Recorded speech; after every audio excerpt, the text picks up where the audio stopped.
Hello, my dear children of ninth standard. Now, in this video, we are going to study poem number 4 from your Beehive textbook. The name of the poem is The Lake Isle of Innisfree, written by very famous writer William Butler Yeats. Now, very first, I'll give you a short summary of the poem. So, this poem explores the poet's longing for the peace and tranquility of Innisfree. Innisfree is a place where poet wants to go for the peace and tranquility. Tranquility means silence. So it is a place where he spent a lot of time when he was a boy. And now again he wants to go there.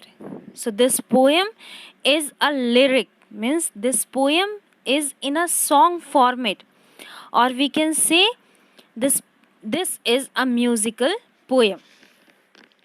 So let us begin, but very first I'll give you short introduction about the poet. So William Butler Yeats was an Irish poet and one of the foremost figures of 20th century literature. We can say a pillar of Irish literary establishment. He born on 13th June 1865 in Ireland and died on 28th Jan 1939. His famous books are The Second Coming, A Vision, The Wind Among the Reeds, etc. So let us begin the poem. I'll read the stanza and I'll explain you. So, in the very first stanza, the poet says that I will arise and go now and go to Innisfree, and a small cabin built there, of clay and wattles made. 9 rows will I have there, a hive for the honeybee, and live alone in the beloved glade. So, in the very first stanza, poet says that here I stands for the poet.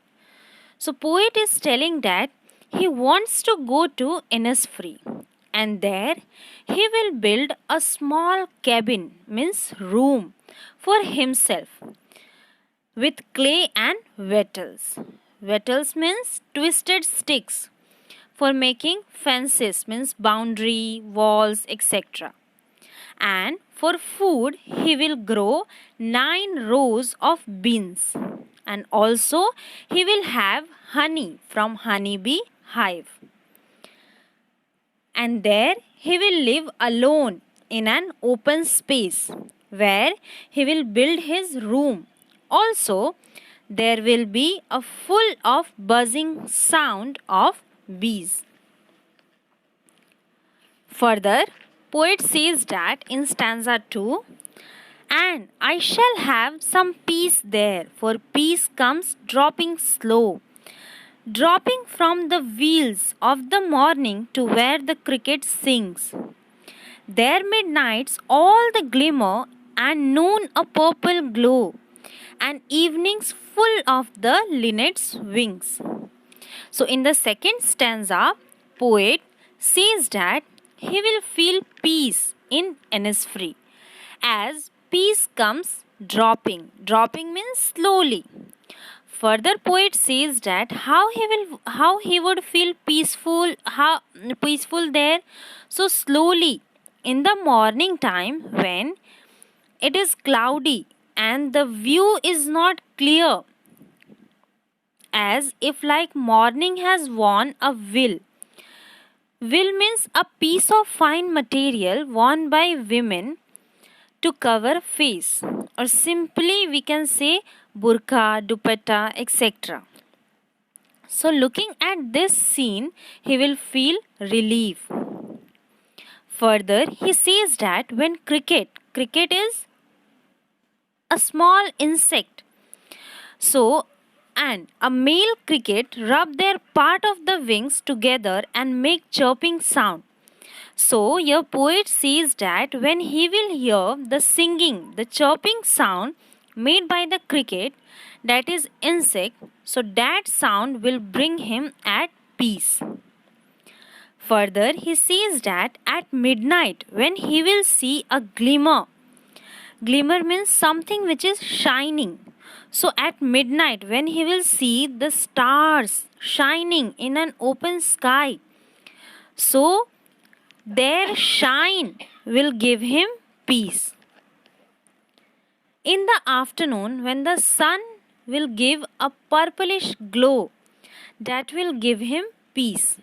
Further, poet says that in the evening, when the linnets, it is a type of bird. So when he will see the linnets bird flying in the sky with their wings, that will give him peace. In stanza 3, poet says that I will arise and go now, for always night and day. I hear the lake water lapping with low sounds by the shore. Will I stand on the roadway or on the pavement's grey? I hear it in the deep heart's core. So, in stanza 3, poet says that he will arise and go now, as for all the time he hears the sound of lake water lapping, means striking to the shore. So, this sound attracts him towards the lake. He says that while he stands on the roadway or on the grey color pavements. Pavements means simple path for pedestrians at the side of the road. So wherever he stands, either on the roadway or on the grey color pavements, he hears the sound. Which sound? When the lake water striking to the seashore. So the sound with the innermost part of the heart, means he hears the sound with the innermost part of the heart. So this was the explanation of the poem The Lake Isle of Innisfree. Now we'll see the rhyme scheme which is used in the poem. So see, very first in stanza 1, the last word is Innisfree. So, which sound is coming? E. So, we'll name it as A. Always remember, students, that while finding rhyme scheme, okay, what we should do? So, we should concentrate, or we should see every line last word. Means here we have to focus every line last word. So see, in the first stanza, last word is Innisfree. So we'll name it as A.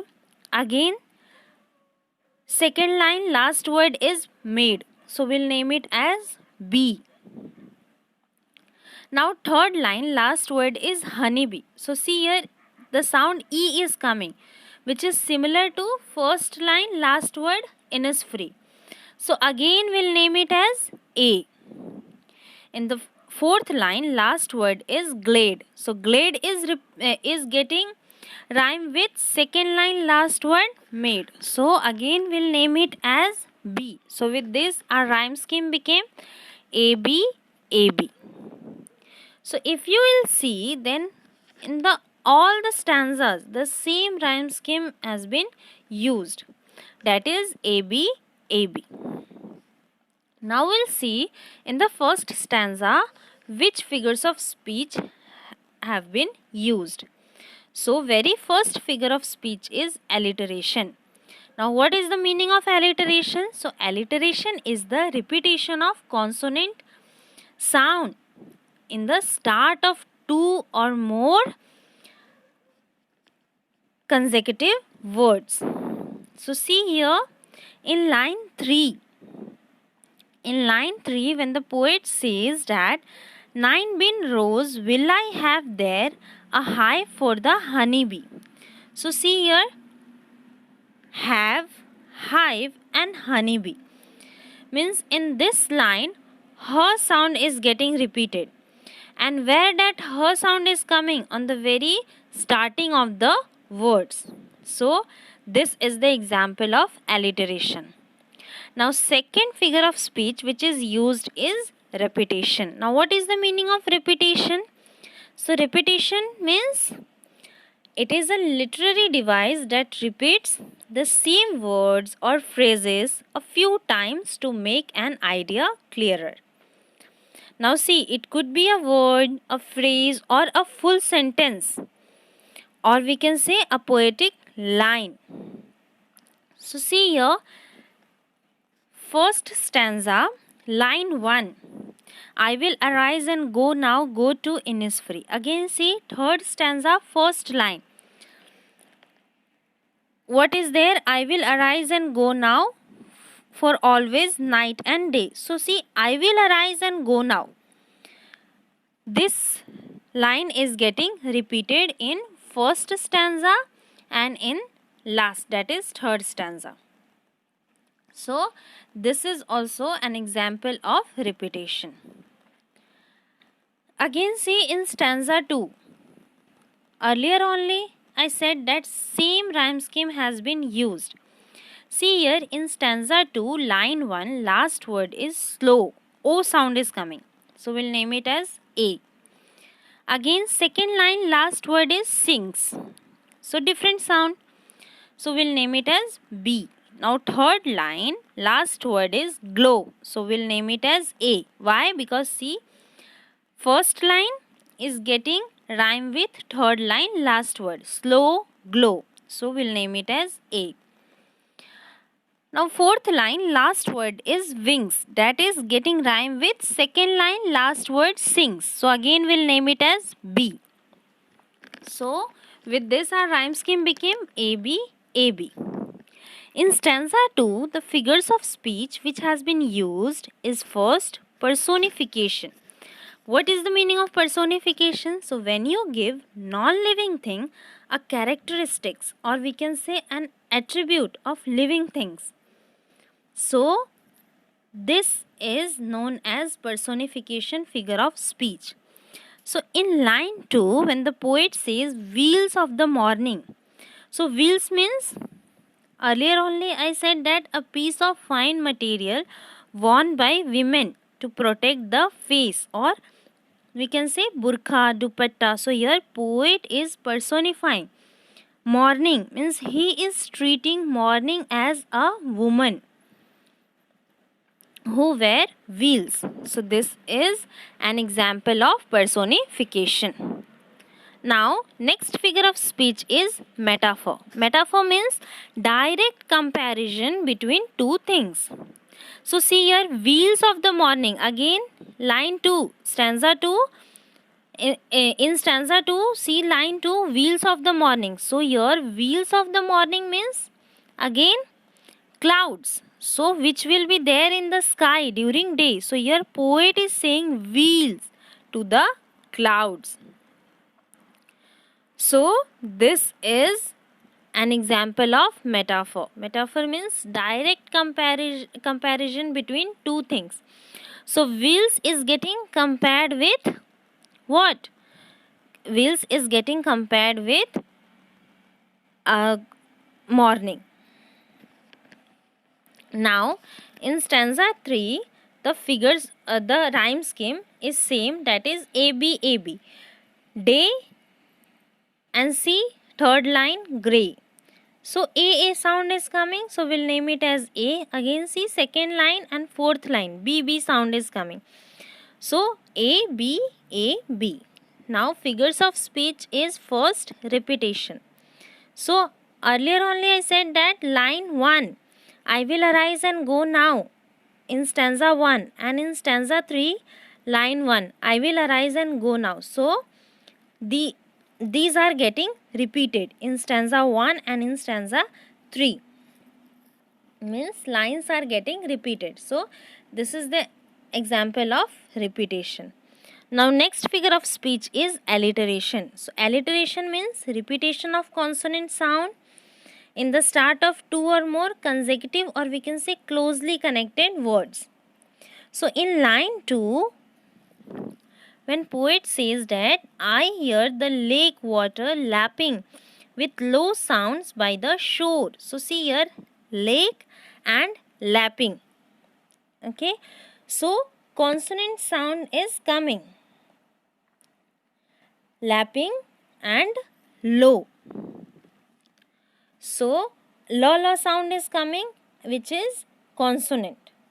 So this is an example of alliteration. So in this poem, the rhyme scheme in all the stanzas are same, that is AB AB, and the figures of speech which has been used is first alliteration, then repetition, third personification, and fourth metaphor. So with this we come to an end of the poem. Thank you.